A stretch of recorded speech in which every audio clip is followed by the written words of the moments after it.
Hello everyone. As you all know, my name is Vikram and I'm a career acceleration coach.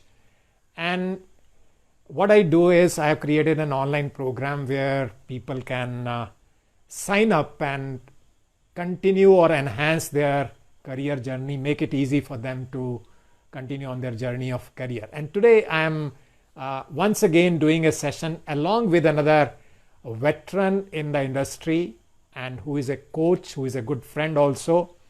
His name is Deepak Sawhney. Friends, thanks for staying with us and helping us to resolve this issue of technology. So we are back with another Facebook Live, and today I have a very experienced professional with me. His name is Deepak Sawhney. You see him on the camera. And let me quickly introduce a very good friend. And as I was reading his profile, I was getting fascinated, more and more fascinated with the kind of credentials he has. 1987 to 2012, he was in the industry. He was a professional working in different roles, responsibilities, and ultimately he ventured into an HR role. And perhaps the kind of people connect he developed there, he took a decision to take a plunge, take a leap of faith and venture into the space of coaching. And we'll discuss much more about coaching as we go by. Now, Deepak is coaching top executive CXO level people. He is on the panel of many companies, many industry bodies, and they stake his services to help the leadership challenges, resolve the leadership challenges in their companies. And a very interesting aspect that I noticed in his profile is that he is continuing to remain on the path of learning. He has done many certifications. Let me just name a few: Workplace Big Five Profile, Hogan Assessments, and Executive Coaching by Marshall Goldsmith. Then he's an angel investor, and you name the sector and he has served that sector. So that is the kind of person he is. So we'll listen to him as we go forward. So Deepak, welcome and thank you so much for accepting this request to be on this Facebook Live with me. So what we will do is we'll have some quick question answers within each other first, and then we'll open it up to audience to ask questions.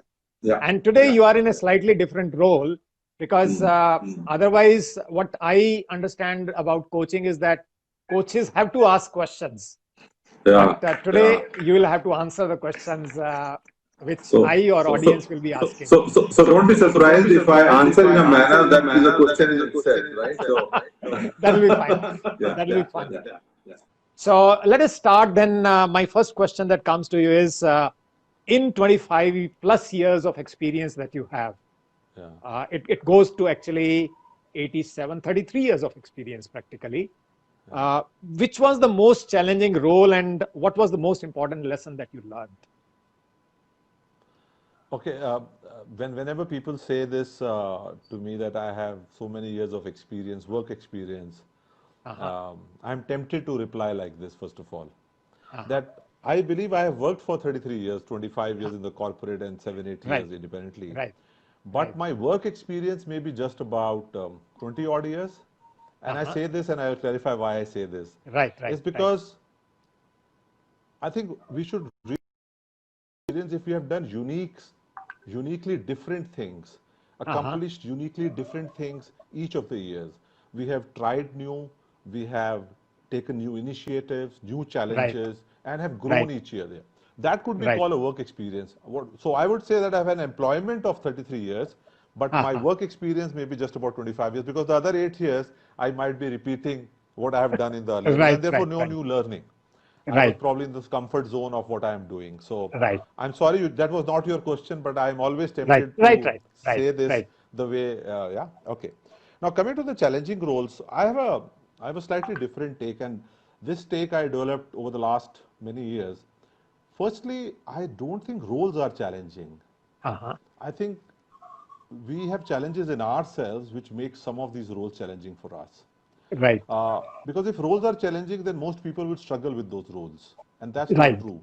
and you would Right. find a predecessor before you, and somebody who comes after you has done wonderfully well. So what is Right. that? What is challenging? There's nothing challenging in the role. The challenge is is with us in the way we are using our strengths and using our your abilities to perform on the expectations of that role. And if we find that we are not up to those levels, then we take actions to Uh-huh. learn those skills, acquire those Right. competencies, and go Right. out and do that job. So, Right. so I think I've found many roles challenging in that sense, right? I may Uh-huh. have done about 10, 20 roles in these 30 years, but many a times I have struggled. My struggle has Uh-huh. come down in the last 8, 10 years because of the learning that you wanted to know from me that I have drawn. And I realized that the challenge for me was that I was not seeking help when I needed help Right. Right. because I felt that, or that was my view, and very solid view, that seeking help is a sign of weakness, which I later Right. on Right. came to know it Right. is not. Right. Being Right. vulnerable, people help you, their trust goes up. Right. So Right. the first thing my learning is that I did not ask for help, and help is not a bad thing. We should ask for help when you need it. Right. So that's one. Right. The second thing which I think I learned is the importance of feedback. Um, Uh-huh.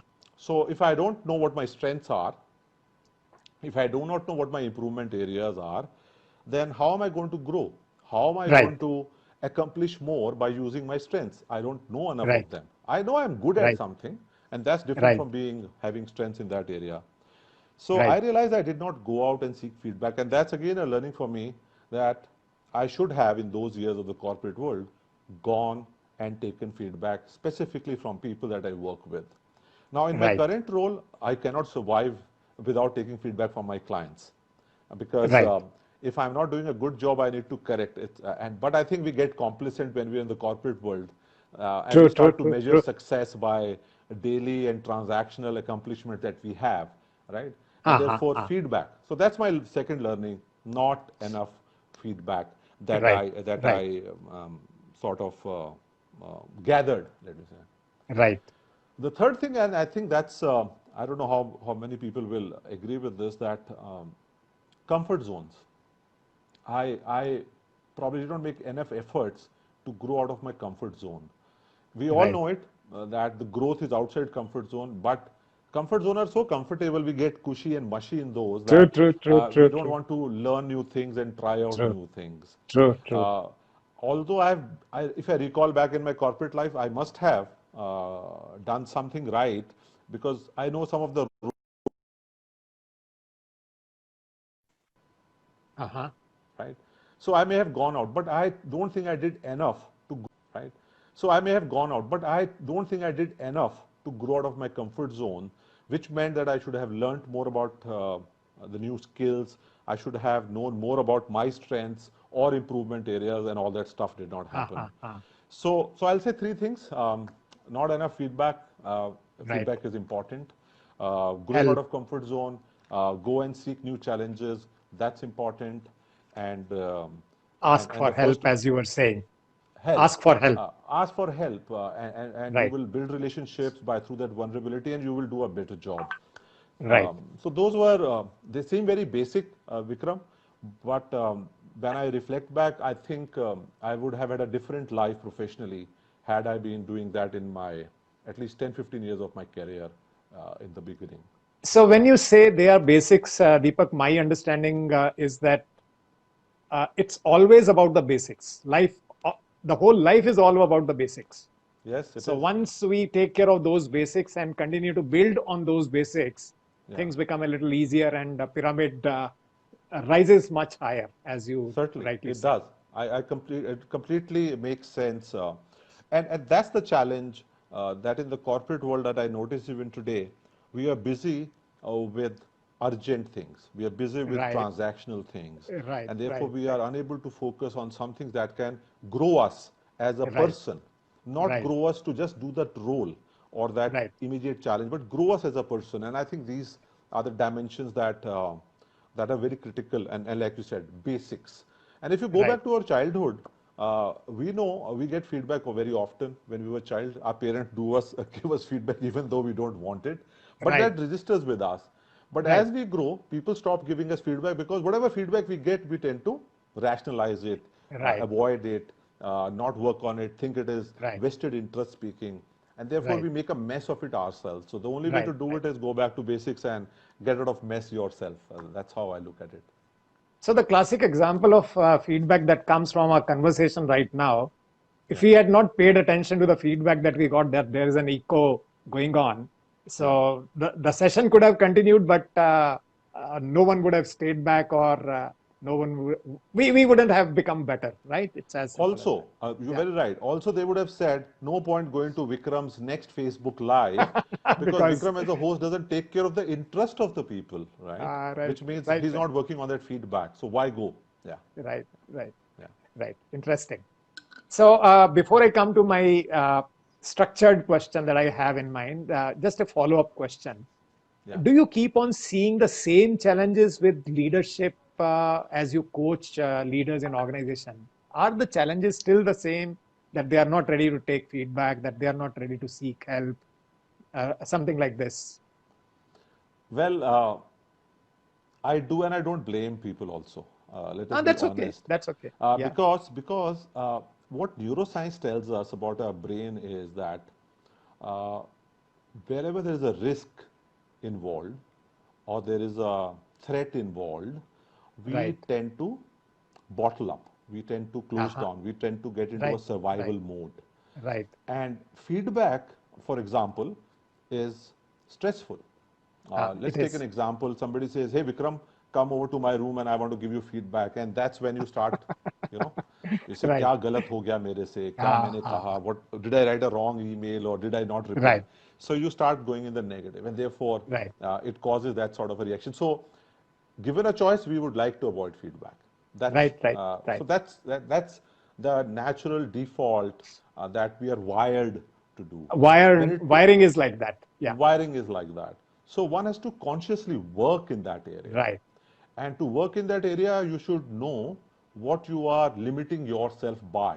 And feedback is Right. one area you limit yourself by not taking it, if Right. you get it, not working on it. And Right. therefore, they say that it's important to work with some mentors if you're Right. working internally or coaches whom you Uh-huh. respect so that you keep this channel open because the only way to grow is through improving Right. yourself and leveraging your strengths better.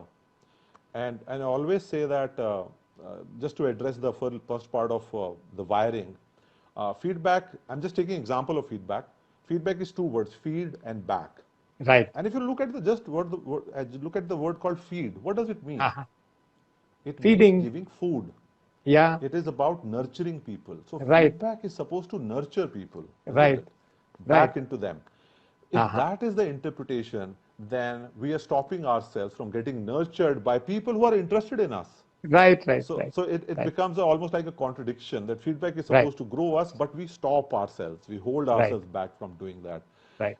Right. and therefore it is important that we grow out of that mindset that feedback uh, is for people to attack us, but rather look at as feedback as a nurturing mechanism for my own growth as a person. So Right. to address that, to the question that you said was Are how to people's uh-huh. are people right? So I'm saying people Uh-huh. are still doing it Right. Right. because they have to address this important element that is they are being pushed into from a neuroscience perspective, the way their brain functions, and they have to Right. do a very conscious and deliberate action to come out of it. Right. Similarly Right. with help is Right. associated with weakness, right? Right. Most people fear that asking for help means people will think I don't know, people may Uh-huh. think that, oh, he's not capable enough, and therefore why ask for help? And that Uh-huh. stops their growth. Uh-huh. And there's a fear associated with that, fear of status, that I am lower than others if I ask for help. True. No, True. you are True. not. True. True. Just try True. asking help on the road when you genuinely need it. Even a stranger helps you. Yeah. So Exactly. why not a Exactly. colleague will help you in Right. office Right. situations when Right. you're working together to build a bigger and better organization. So just some of these examples to say that we have to be very conscious and deliberate about Uh-huh. some of these basics that you mentioned. Right. Uh, uh, and it will help to work with some people who can be non-judgmental about you. Mentors and coaches Right. are non-judgmental. They Yeah, yeah, just true, give true, you true, the way they see it. So true. maybe that would help. But it So, happens still. I see a lot of it. Yeah. so two things that come to my mind. I keep on sharing this term that I say that I have coined, but it may be in existence earlier also. Yeah. I always say that people need to be conscious and continuous learners. Yeah. Yeah. So, and you have used both the words in some way or the other in what you just said. Yeah. Deliberate. Second Deliberate. interest, Being deliberate is about being continuous, right, right? Being right, deliberate is right, about that. Yeah. Yeah. right. There's another thing that I wanted to share with you, which I came across recently. There's a surgeon in US, Indian-born surgeon. I was listening to his TED talk. He's a surgeon, and he came across this idea that are his skills getting settled at a particular level, and he is not growing further. So what he thought, can he have a mentor or a coach inside the operating room, and who would just observe him and help him to become better? Yeah. So initially he was resisting this idea, whether he should go in for it or not, because he used to say to himself that I already have 25, 30 years of experience, and what would anyone tell me now? Yeah. But he went across to one of his earlier teachers and Right. asked for help. He said, I'll be happy to do that. Yeah. So what he would do, his mentor would just come into the operating room, observe, and just look at what he said. I noticed that, let's say that surgeon's name is Vikram, to make it simple. Yeah. Vikram, I noticed that when you are doing this procedure, your elbow is only up to this level. If you rise it by 2 inches, I Yeah. think you'll be able to do better. So Yeah. these kinds of observations he started implementing, and in 3 months, he noticed that his skill has gone up, his stress Right. level has come down, Right. True. right? True. So very Yeah, yeah, interesting. huge, and I think we are venturing into another area which is our topic is that the leaders need coaches. Uh, Right. I don't know in the audience, and have you heard about this Roger Federer being Uh-huh. asked, why do you need a coach? You have won so many Grand Slams, Right. and you have so much of proficiency and experience, and in playing tennis. You know, he's a multiple Grand Slam winner. Why do you need a coach? Uh-huh. And he said to stay at the top of my game, Uh-huh. which means what? That essentially successful people need coach to stay there.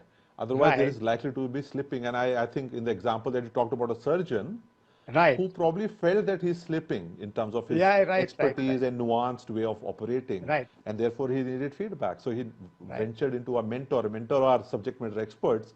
So he Right. used a Right. Right. mentor, right? Right.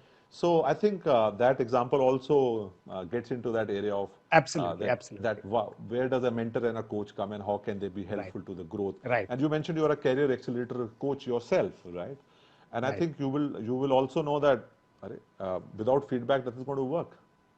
True. True. True. True. And career mentors or career coaches are the people who can give you the most non-judgmental, objective feedback. Right. They are Right. only interested in your growth. There is Right. no other Absolutely. agenda. Absolutely. So yeah. Absolutely. Absolutely. So the question that I am now asking you is, after 25 years of working in organizations, Yeah. you made a decision to take a plunge into the space of coaching. Yeah. So how did you get fascinated with coaching as a profession?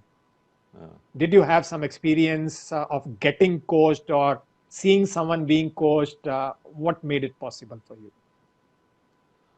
It will be a long answer, Vikram, if you allow me. That's okay. Yeah.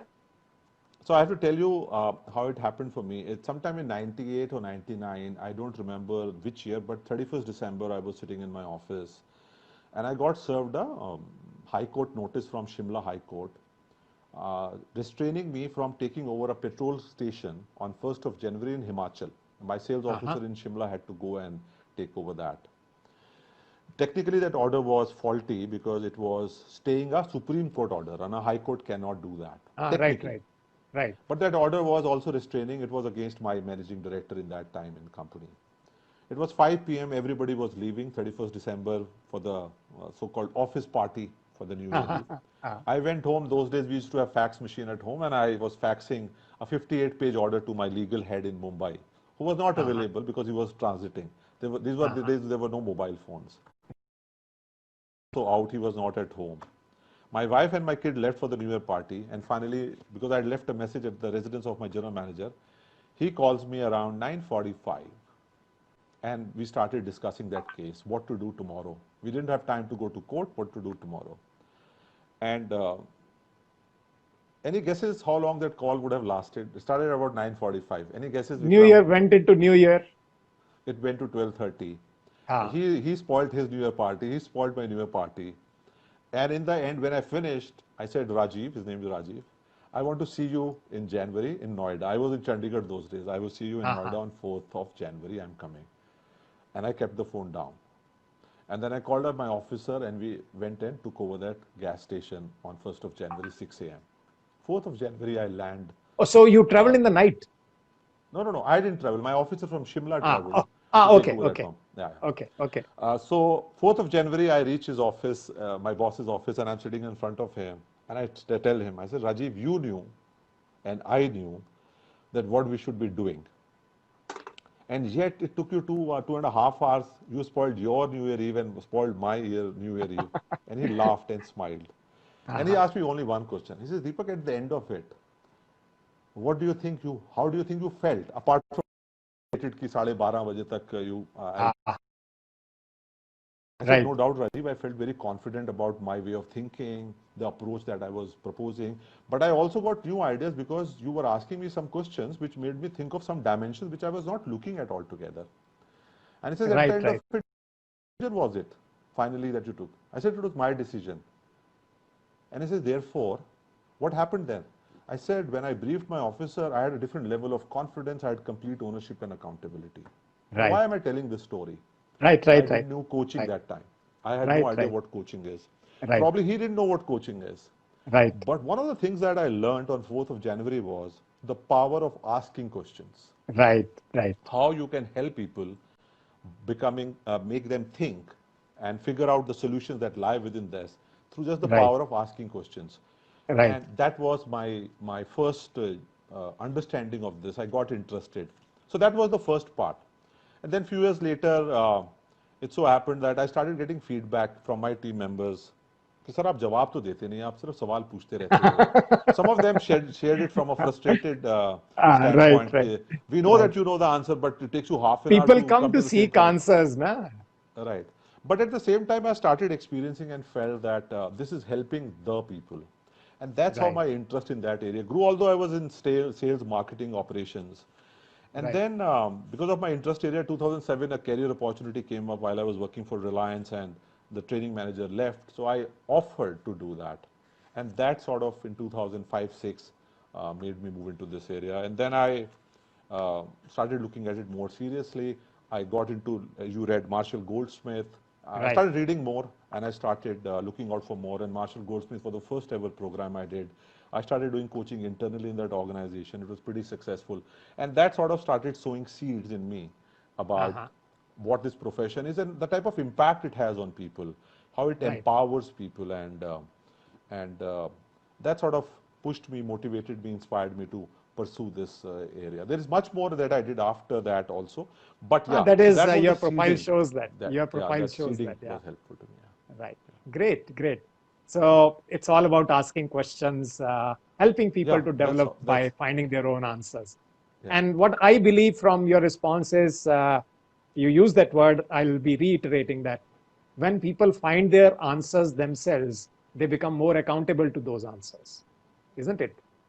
So the next question I have, that was a very profound answer, very elaborate, and helping people, those who are listening to us live, I think they must have got this clarity as to what's the importance of asking questions and how you can enable and empower people. So coming to the next question, how does coaching help people? What is that that they are able to find through coaching? So before I address that, how coaching helps, I think first we have to understand what coaching is. And classically, coaching is about helping people maximize their potential. Right. We all have immense Right. potential, and there have been literature of about how our potential is Right. unrealized, isn't Right. it? So we have amazing amount of potential. We all have it. So coaching is aimed at maximizing your Right. potential and then helping you, motivating you, encouraging you to take action to realize that potential. So that's what Right. coaching is. So if you ask me a question, how does coaching help? Right. Simply speaking, coaching helps you in realizing your Right. potential. Right. That's how it helps. Uh, and and how do you do that? Right. Therefore, Right. how do you realize that potential? So coaching is probably the only human development intervention where, when we are working with our clients one on one, we begin by encouraging them, motivating them to think about themselves as a whole being and not just as a professional Right. working in a particular role. Right. So as a whole being, that's one part. The second part is aspirationally, where do they see themselves in terms of who they want to become, Right. not what they want to do, Right. but who they want to become. Because the journey to what you want to achieve comes from who you have become. Right. You are you, Vijay, Vikram, because of who you have become, Right. right? In terms of the approaches that you may have taken, in terms of behavior that you have brought into your ways of working, and so on and so forth. So who do you have to become? So coaching, therefore, maximizes your potential to take you where probably you don't even know you can go, Right. because that's your potential, and provides you that opportunity to work with the coach and reflect on the possibilities that you may have discarded, you may not have thought of, or by encouraged by a coach, you start to look at that. So coaching helps you move from point A to point B of your choice Right. by becoming a wholesome person, focused on your being, and taking those actions required Right. to realize that potential. And this potential could be anything. For example, if you ask me, I sort of work with a coach informally, not a coach, but informally, and that coach was helpful to me in terms of visioning for myself. So my switch from corporate to going independent in 2013 was a plan that I had developed in 2007-8, and I had thought that I will do it in 2017, because that year my son would have got into employment, Right. Right. right? Right. But just because I had a goal and Uh-huh. I was working with this coach, I started taking actions. Right. And when I started taking actions, I realized that I'm ready Uh-huh.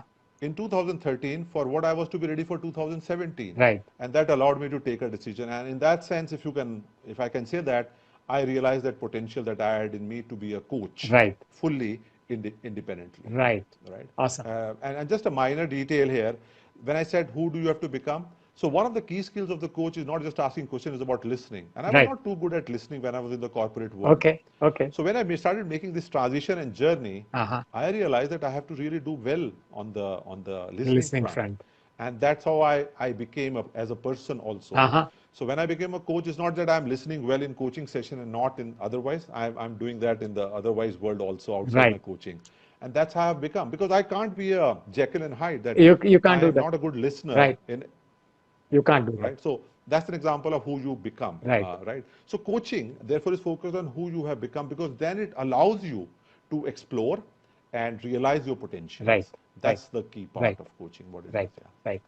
So you Have I oh answered your yes, question? absolutely, absolutely, absolutely. So what I am summarizing it as is that you have something inside you which perhaps you are not able to see, but you have an aspiration towards that. And coach, by helping you to discover yourself, by listening, by giving feedback, Yeah, yeah, yeah, you are able to connect the dots as a coachee, and then yeah, ultimately it also needs to get converted into an action, because without action yeah. nothing changes, right? True. Yeah, So you have in fact shared a case study, your own case study, as to how it helped you. But from your experience 2013 onwards, you must have coached many people. So can you share one yeah. specific case study as to what was the challenge and what did it ultimately lead to? How much time did it take? Without, of course, mentioning the name. Yeah. Right. Confidentiality is key part of Yes, professional yes, ethics of a yes, coach, so yes, we don't share names. yes. Yeah.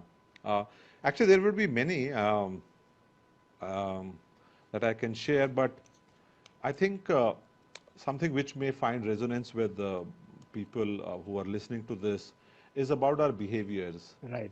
And, you know, we all have motives, Vikram. And motive is like that anchor which is deep in the sea, Uh-huh. right?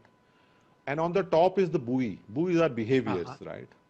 And these behaviors are impacted by the environment, which means if there are waves and there is a turbulence in water, Right. the buoy goes away. Uh-huh. The anchor is still there, Uh-huh. right? People judge us by our Right. behaviors, not by our Right. motives, because motives can't be Right. seen, right? Right. So, so I was coaching this gentleman, and who was seen as a very hard taskmaster, very performance driven, very focused on results and deliverables. And he was a senior gentleman, and he was in line for CMD role. Mm-hmm. And there were three people who were being coached. I was coaching one of them, and they were all aspirants to the MD's position, right?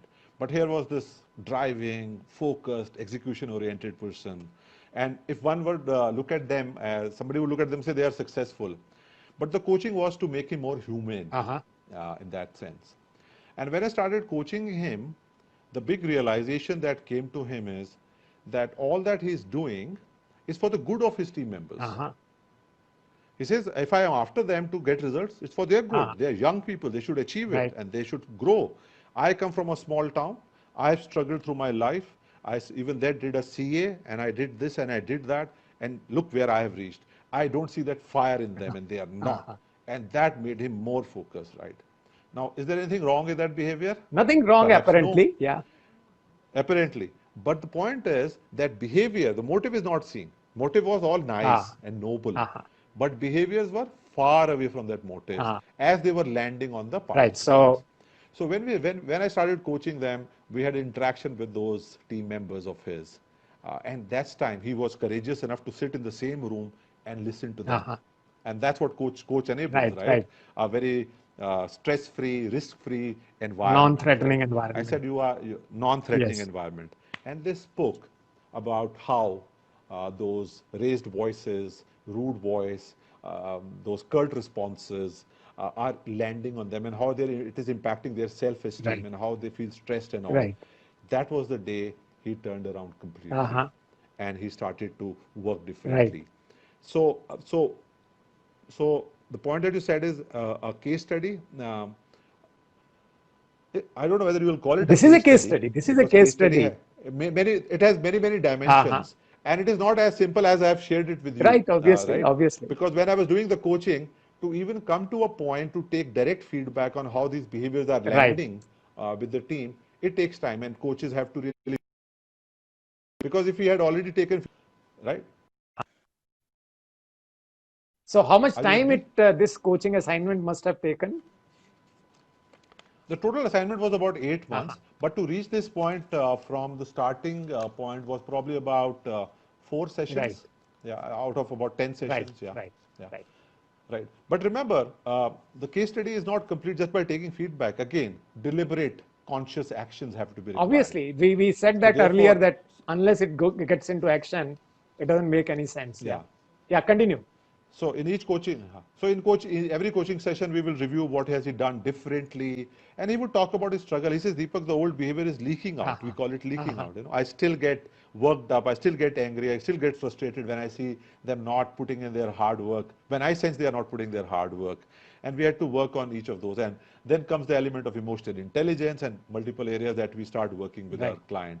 And all that of it helped him change his behaviors and sustain them over a period of time. And the only fulfillment that I would say for me as a coach was when he said that it was a very small thing and I would not ever looked at it, but you helped me look at that small thing.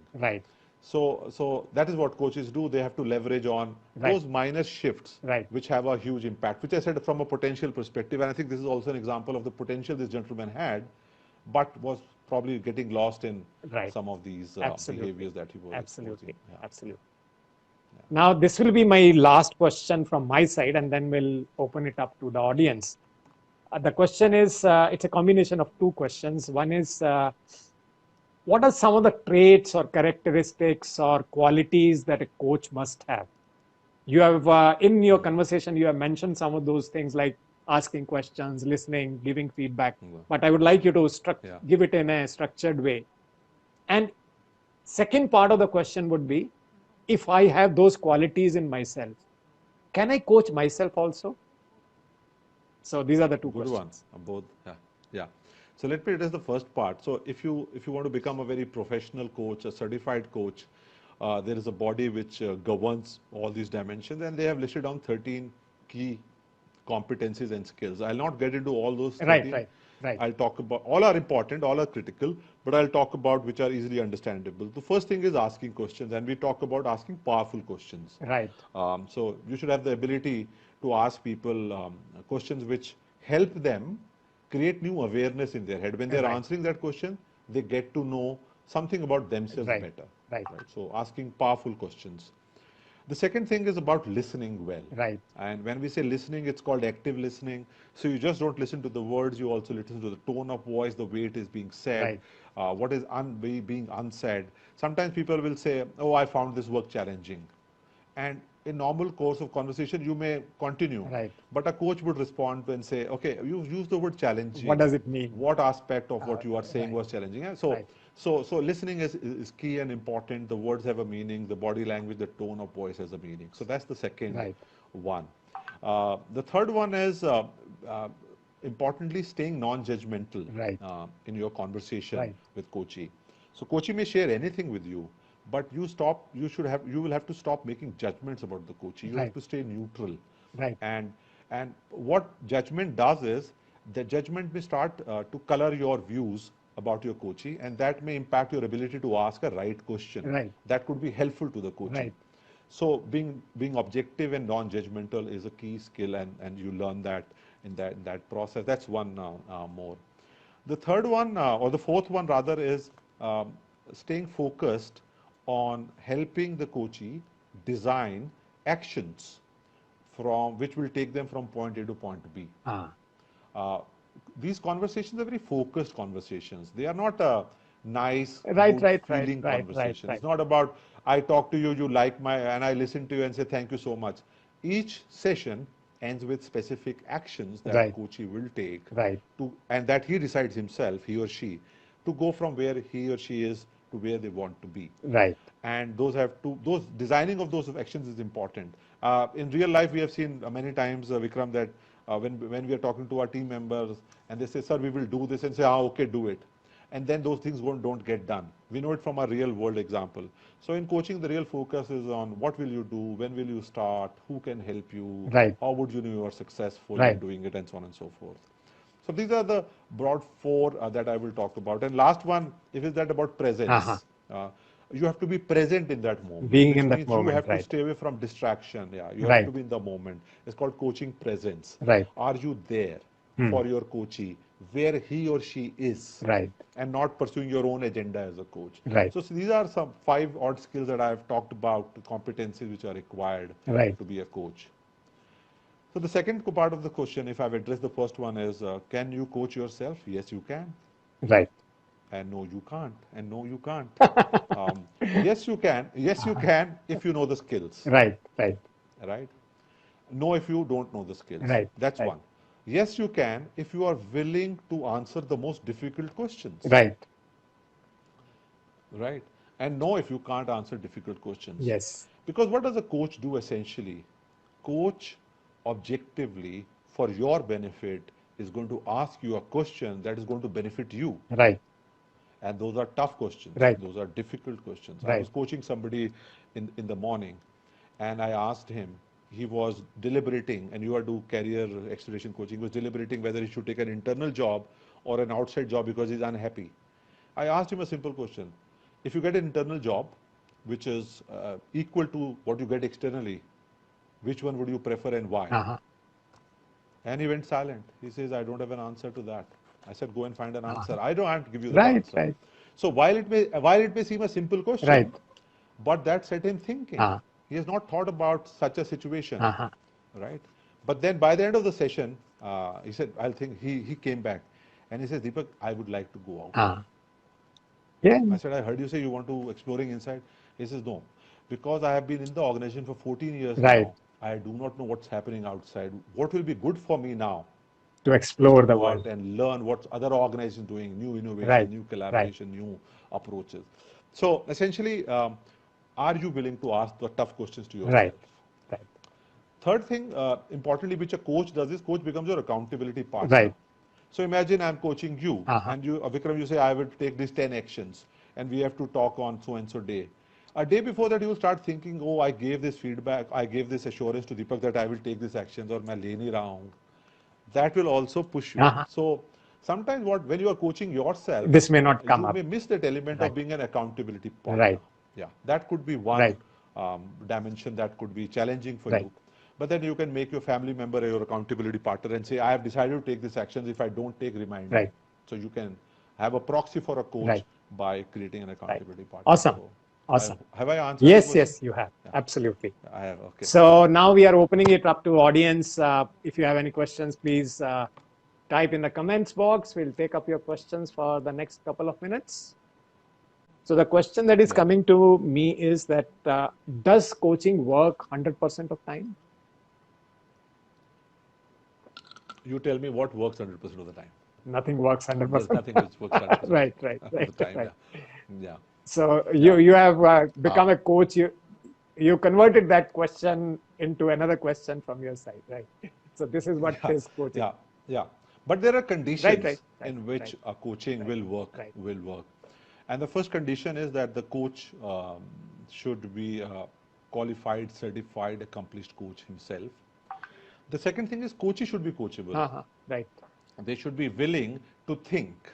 They should agree to think. right, They should not outsource thinking to the coach. right, Coach cannot right, do anything for you right, because you are in your real right, situation. right. Could Ramakant Achrekar could have played as well as Sachin Tendulkar? The answer is no. It was always said So that he coach, wouldn't have been able to do that. Yeah, yeah. right, right. So the coachee has to be coachable. Right, Those are the two preconditions for coaching to be right, successful. Still not right, 100%, right, because it requires investment of time and right, effort, and coachee has to stay away from the distractions that the real world may cause them and stay focused on the goals that they wish to. right, So coaching works for sure. right, Perhaps the relatively a very powerful tool of human development intervention among training or mentoring right, or others, right, it works because it to take action and move forward. right. So it's very personal in that sense, and people who are committed, who are focused, really benefit from coaching Okay. a lot. Yeah. Okay. Yeah. So there's a question which has come up is how do you differentiate between a modern teacher and a coach? Modern teacher, I don't know the definition of a modern teacher, Uh-huh. but let me generalize it, and if this response helps you. Right. Teacher tells, teacher goes with the assumption, and a rightful assumption, in a classroom, and they see an audience or students who do not know the subject, Uh-huh. right? And therefore they have to tell them. So they will bring up concepts, they will get into telling mode and teaching mode, which is specifically do this, and do this, and you will get this result. And students follow that. That's how teacher or teaching does. And there is nothing wrong with Right. that, because there is so much knowledge in the world that we have to learn before we actually implement Right. it. So that's what teaching is. In coaching, we don't tell, we ask. Because in coaching, the belief is that every person has an answer to their problems. And these problems are not knowledge Right. related. For gaining knowledge, there is no Right. coaching. You have to go to training or Right. teaching.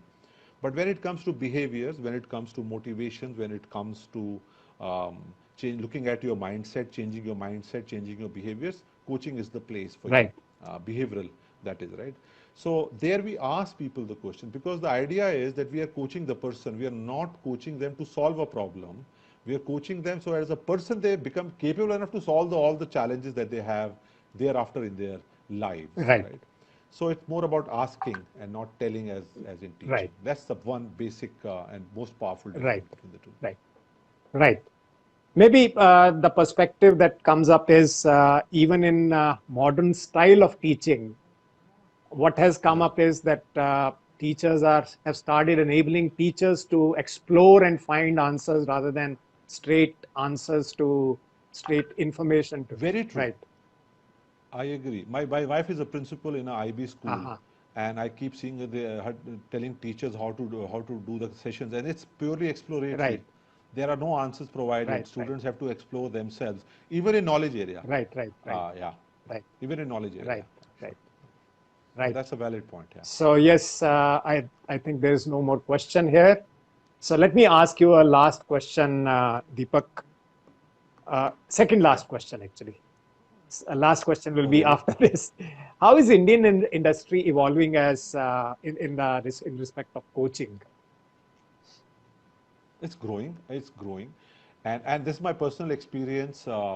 When I learned coaching in 2009, 10, even when I quit my corporate career in 13, uh, I used to say it will take 5 to 7 years for coaching to grow in our country. But it has surprised me that coaching has grown far and wide in our country. And in the last 6 months, I am seeing much more traction, Uh-huh. much more interest in the corporate towards coaching. Uh-huh. And I guess that's happening for many reasons, including the fact that people are investing more in this downturn in their people's growth Right. than they were doing in the earlier recession period of 2007, 8. Right. So I think the mind shift has happened in organizations in a major way. Right. And there were big organizations who always believed in learning and development, but now I'm seeing that happening in the mid-sized corporates also. Okay. And so therefore I checked with other trainers, coaches and facilitators, and they also say that this coaching requests, inquiries have grown. I have no hesitation in sharing that this is perhaps the first time that I'm coaching the maximum number of people that I would have coached in any point in Oh, my okay. career in the last Okay. 7 years. Okay. I've never, it's almost double of the number of people I was coaching at one point in Uh-huh. time. Okay. So it shows that it is growing. Right. Yeah. Right. Great.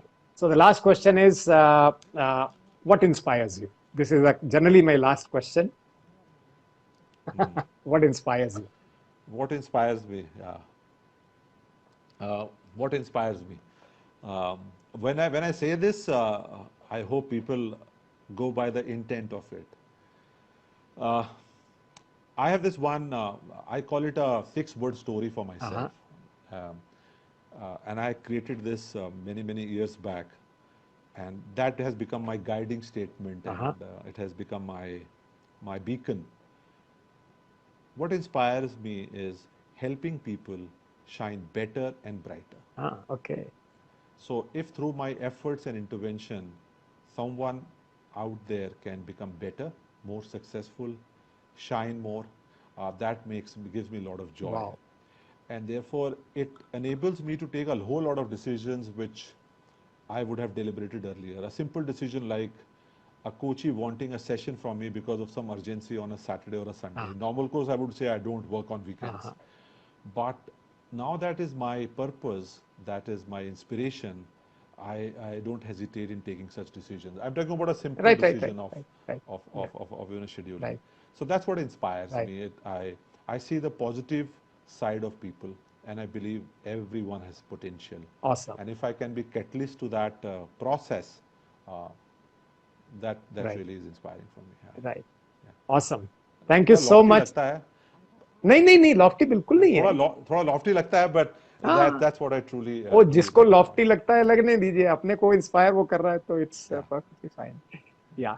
Thank you so much, Deepak. It was very interesting having this conversation. Otherwise, when we talk on phone, we don't talk for so long. We don't explore these Yeah. aspects of our lives. So Very true. thank you so much. It was absolute delight to listen to you, listen to your thought process, and how you are making a contribution to the industry, to the world, to the people around you.